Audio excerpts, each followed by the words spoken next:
तर चला बघा, एनर्जी स्टोअर इन कॅपॅसिटर. आता कॅपॅसिटर काय करतं तुम्हाला माहिती आहे. कॅपॅसिटर काय करतंय, एनर्जी स्टोअर करतंय.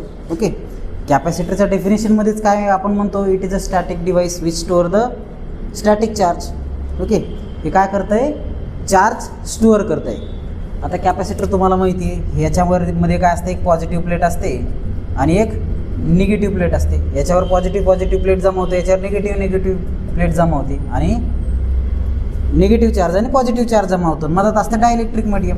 ओके, तुम्हाला माहिती आहे c is equals to epsilon A/D. हे आपण कालच्या एपिसोडमध्ये बघितलं. आज काय बघायचं आपल्याला, हा नेमका कॅपॅसिटर किती एनर्जी स्टोअर करतो ते बघायचं. इथं लक्षात. तर बघा, एनर्जी स्टोअर्ड बाय कॅपॅसिटर. बघा, ज्यावेळेस कॅपॅसिटर चार्ज होतो, कॅपॅसिटर चार्ज कसा होतो ते पण बघितलं आपण. तर याला आपण जर बॅटरी कनेक्ट केली पॉझिटिव्ह, तर ह्या पॉझिटिव्ह बॅटरीमुळे इथले इलेक्ट्रॉन इकडं ओढल्या जातील, मग याच्यावर पॉझिटिव्ह चार्ज तयार होतो आणि हे इलेक्ट्रॉन इकडे जमा होतील, याच्यामुळे याच्यावर निगेटिव्ह चार्ज तयार होतो.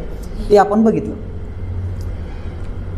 तो during charging process capacitor transfer charge from one plate to the another plate. एक प्लेट से दूसरे प्लेट को चार्ज चला जाता है और उससे चार्जिंग होती है.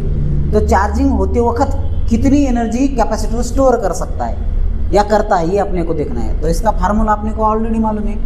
E इज इक्वल्स टू क्या, 1/2 CV².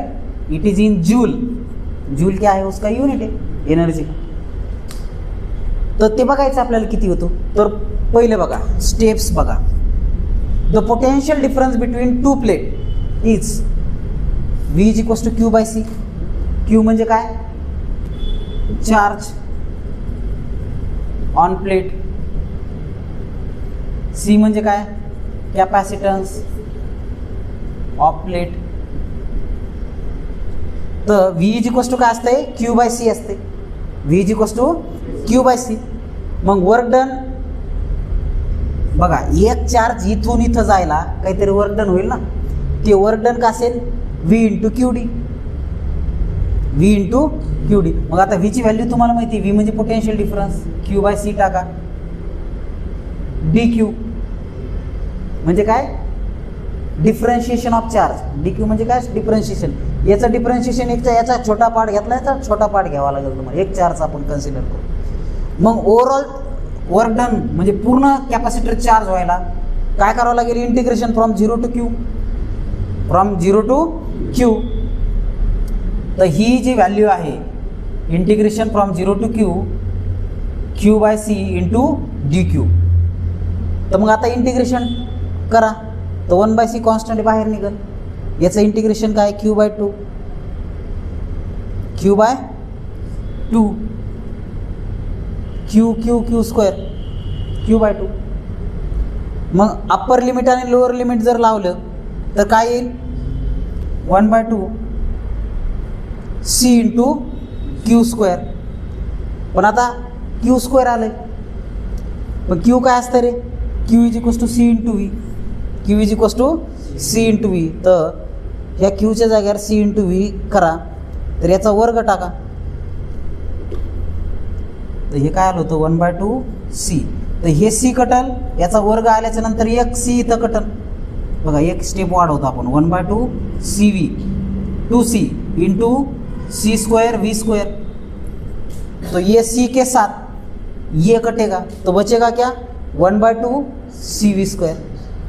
तो इतना कॅपॅसिटर एनर्जी स्टोअर करता है. ज्यावेळेस चार्जिंग होते ना कॅपॅसिटरची, तर एवढी एनर्जी कॅपॅसिटर स्टोअर करतो. पुन्हा एकदा सांगतो, E is equals to 1/2 1/C. C बाहेर काढलं, upper limit minus lower limit. Okay, तर Qचा स्क्वेअर येणार आहे, बरोबर आहे. मग अप्पर लिमिट द्या, मायनस लोअर लिमिट 0चे म्हणल्यावर त्याचा काही विषय नाही. तर इथं Q² येईल, 1/2 C Q². आता Q म्हणजे काय रे, CV. मग C आणि V ची व्हॅल्यू Qच्या जागेवर टाकून द्या, तर C² V². आता हे C कटलं, हे स्क्वेअर कटलं, उरल काय, 1/2 CV². E is equals to 1/2 CV². म्हणजे energy store in capacitor is given by 1/2 CV². C म्हणजे काय, कॅपॅसिटन्स, आणि V म्हणजे काय, potential difference between these two plate. Potential difference between these two plate. येते लक्षात? सोपं आहे का नाही? चला आता एक साधा न्यूमरिकल आहे, सिंपल न्यूमरिकल आहे. काय म्हणलंय? If 100 volt source is applied to the parallel combination of 3 capacitance. 3 capacitance आहे, 1 2 3, आणि त्याला कितीचा सोर्स लावलाय? 100 व्होल्टचा सोर्स लावलाय. 100 व्होल्ट सोर्स लावलाय. तर काय म्हणलं त्यांनी? इफेक्टिव्ह कॅपॅसिटन्स काढायचं आहे आणि energy store in each capacitor.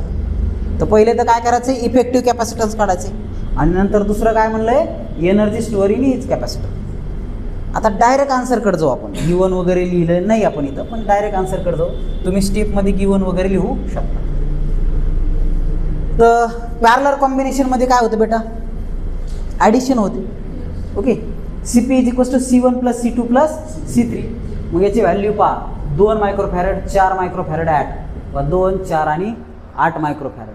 तर याची ॲडिशन होणार आहे, तर किती येईल? 2 4 6 आणि 8 किती येईल? 14 मायक्रोफॅरेड. इथपर्यंत आले. तर हे आले इथे 2 मार्क तुमचे पक्के. आता 2 मार्कासाठी पुन्हा लढायचं. तर आत्ताच आपण डिराईव्ह केलं. इज इक्वल्स टू काय रे? 1/2 CV square. Is equals to काय? 1/2 CV स्क्वेअर. मग E1 इज इक्वल्स टू म्हणजे याच्या मधली एनर्जी C1 C2 आणि C3. तर याचा E1 काढायचा असेल तर काय करावं लागेल? 1/2 C1V. व्होल्टेज तर पॅरलरमध्ये सेमच असते ना. तर 1/2 C1ची व्हॅल्यू 2 टाका. 100 स्क्वेअर. याला सिम्प्लिफाय केलं तर एवढं आलं. जूलमध्ये येतं आहे. हे पण जूलमध्ये. इथे युनिट लिहिलं आपण ऑलरेडी. सिमिलरली 1/2 दुसरं टाका. 1/2 C2V स्क्वेअर. सिम्प्लिफाय करा, हे येईल. आणि तिसरं इथं 8 येईल बघा. 2 4 8. तर अशा पद्धतीने तिन्हीच्या व्हॅल्यू येऊन जाते. येते लक्षात? सोपं आहे की नाही? काय अवघड आहे का? चल लिहा पटकन.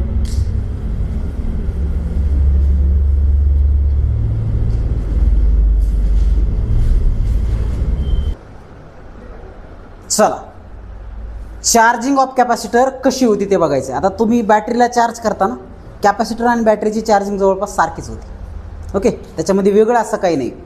ओके, तर आता चार्जिंग करायचं म्हणजे सप्लाय लागतो. डिस्चार्जिंगला सप्लायची गरज नाही. बघा, बॅटरीला म्हणजे तुम्ही मोबाईलला चार्ज केलं तर त्याला सप्लाय लागेल ना, पण डिस्चार्जिंगला सप्लाय लागतो का? नाही, चार्जिंगला लागतो. तर हे सर्किट डायग्राम आहे कशाची? चार्जिंगची. तर सप्लाय असेल, हे स्विच असेल, आणि हे रेजिस्टन्स आणि capacitance they are connected in series. तर जसं स्विच ऑन केलं तर इनिशियली आपण काय कन्सिडर करतो की capacitor are totally discharge. Capacitor totally discharge आहे. व्होल्टेज अक्रॉस कॅपॅसिटर किती आहे? 0 आहे इनिशियली. आणि करंट मात्र फुल आहे. करंट फुल आहे. व्होल्टेज 0 आहे, करंट फुल आहे. तर at T is equals to 0, I0 is equals to V by R. I0 is equals to V by voltage by R. Current काय असेल रे? यातला व्होल्टेज भागिले रेजिस्टन्स. तर initially I0 is equals to V by R. हवाला current initially. मग हळूहळू काय होईल? करंट कमी कमी होईल आणि व्होल्टेज वाढेल. व्होल्टेज वाढेल. कसं वाढेल? एक्सपोनेन्शियली वाढेल. व्होल्टेज कसं वाढेल? एक्सपोनेन्शियली वाढेल. करंट कसा कमी होईल? एक्सपोनेन्शियली कमी होईल. सो VC म्हणजे charging voltage is equals to V in bracket 1 minus e raise to power minus tau by RC. Tau म्हणजे काय? Time constant. टाऊ म्हणजे काय? Time constant. आणि टाईम कॉन्स्टंट काय असतो की एवढ्या % व्होल्टेज वाढले किंवा एवढ्या % करंट कमी झाला तर त्याला आपण टाईम कॉन्स्टंट म्हणतो. त्याला आपण काय म्हणतो? टाईम कॉन्स्टंट म्हणतो. तर VC is equals to V in bracket 1 minus e raise to power tau by RC. तसंच करंट हा एक्सपोनेन्शियली कमी होतो. तर I0 किंवा I आउट, I0 म्हणजे I out is equals to E raise to power minus tau by RC. तर exponentially voltage वाढते, current exponentially कमी होतो. तर हे चार्जिंगचा कन्सेप्ट आहे. येते लक्षात? चार्जिंगचा कन्सेप्ट आहे. चला, आता ज्यावेळेस डिस्चार्जिंग होती, चार्जिंग बघितलं आता आपण, ज्यावेळेस डिस्चार्जिंग होती, डिस्चार्जिंगच्या वेळेस सप्लायची गरज आहे का? बॅटरीला डिस्चार्ज करता तुम्ही मोबाईलचा गेम खेळू खेळू किंवा अजून काय काय व्हिडिओ चॅटिंग बिटिंग काय, त्यावेळेस तुम्हाला सप्लायची गरज पडते का? हां. तर डिस्चार्जिंग ऑफ कॅपॅसिटरला capacitor is directly connected to load resistance. Capacitor is directly connected to load resistance. Only R is connected to capacitor. No source available और नो सोर्स रिक्वायर्ड म्हणू आपण. मग इनिशियली करंट किती रे परत? V/R. व्ही म्हणजे काय? कॅपॅसिटरचं voltage. हां, initially capacitor फुल charge आहे. आता कॅपॅसिटर फुल चार्ज आहे तर ते व्होल्टेज V आणि भागिले R. मग डिस्चार्जिंग व्होल्टेज तिथं काय आहे? 1 minus e raise to power tau by RC. इथं काय आहे? V into e raise to power tau by RC. Tau म्हणजे काय रे परत? Time constant. कोणता कॉन्स्टंट? Time constant. आणि IC म्हणजे काय? Charging current, sorry discharging current. बघा व्होल्टेज वाढतंय, सॉरी करंट वाढतंय, निगेटिव्ह करंट वाढतंय. त्याच वेळेस डिस्चार्जिंगचं व्होल्टेज मात्र कमी होतंय. आणि हळूहळू बॅटरी 0पर्यंत होती, काही टायमाला डेड होऊन जाते. ते बॅटरीचं कॅपॅसिटरचं बी तसंच आहे. कॅपॅसिटर बी एक्सपोनेन्शियली व्होल्टेज कमी होतंय आणि एक्सपोनेन्शियली करंट वाढतोय. तर IC म्हणजे charging current is equals to minus I0 e raise to power minus tau by RC.